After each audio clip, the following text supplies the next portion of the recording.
Hello friends, welcome to our தொடும் தூரம் channel. இன்றைக்கி எதை பற்றி பார்க்க போகிறோம் அப்படின்னா, இந்திய அரசியலமைப்பு பற்றி தான் ஃப்ரெண்ட்ஸ் பார்க்க போகிறோம்.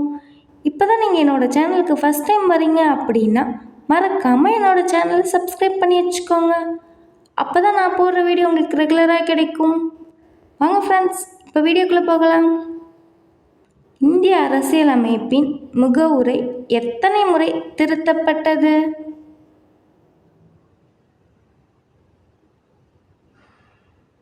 சரியான விடை ஒரு முறை. கீழ்காணும் வரிசையில் முகவுரை பற்றிய சரியான தொடர் எது? சரியான விடை இறையாண்மை, சமதர்ம, சமயச்சார்பற்ற ஜனநாயக குடியரசு. ஒரு வெளிநாட்டவர் கீழ்காணும் எதன் மூலம் இந்திய குடியுரிமை பெற முடியும்?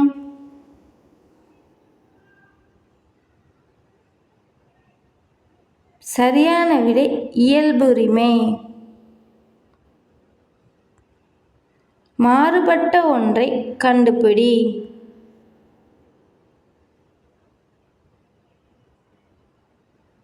சரியான விடை சொத்துரிமை.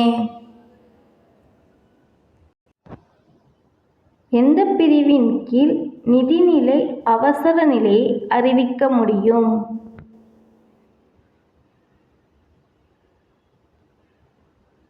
சரியான விடை சட்டப்பிரிவு 360. குடியுரிமை சட்டம் இயற்றப்பட்ட ஆண்டு?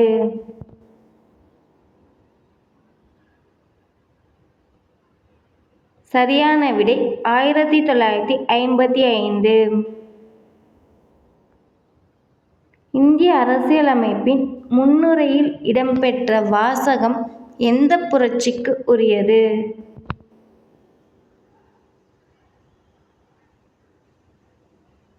சரியான விடை பிரெஞ்சு புரட்சி. சிட்டிசன் என்னும் ஆங்கில சொல் டேஸ் என்ற வார்த்தையிலிருந்து வந்தது?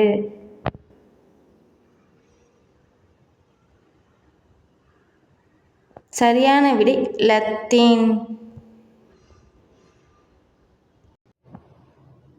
குடியுரிமை சட்டம் 1955 படி குடியுரிமையை பெற டேஸ் வழிகளை பரிந்துரை செய்கிறது?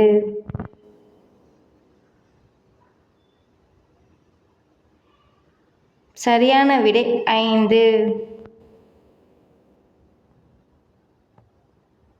இந்திய அரசியலமைப்பின் பாதுகாவலன்?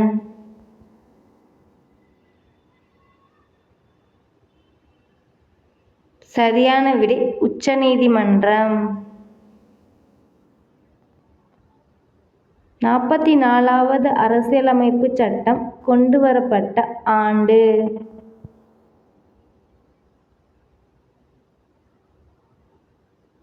சரியான விடை 1978. குடிமக்களின் அடிப்படை உரிமைகளுடன் தொடர்புடைய முதல் எழுதப்பட்ட ஆவணம் டேஸ் நாட்டைச் சேர்ந்தது?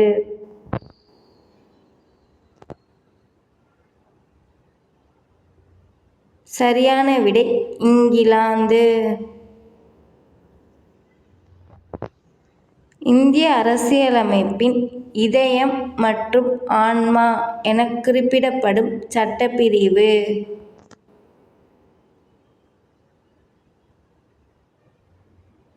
சரியான விடை சட்டப்பிரிவு 32.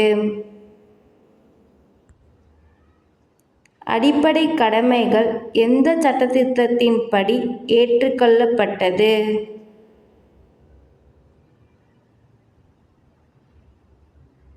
சரியான விடை 42. ஓகே ஃப்ரெண்ட்ஸ், இது உங்களுக்கான கேள்வி. இந்திய அரசியலமைப்பின் தந்தை என அறியப்பட்டவர்? இதுக்கான விடையை நீங்கள் கமெண்ட் பாக்ஸில் சொல்லுங்கள்.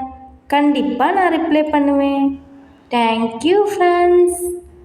நான் போடுற வீடியோ உங்களுக்கு பிடிச்சிருந்ததுன்னா லைக் பண்ணுங்கள், கமெண்ட் பண்ணுங்கள், மறக்காமல் சப்ஸ்கிரைப் பண்ணி வச்சுக்கோங்க. பாய்.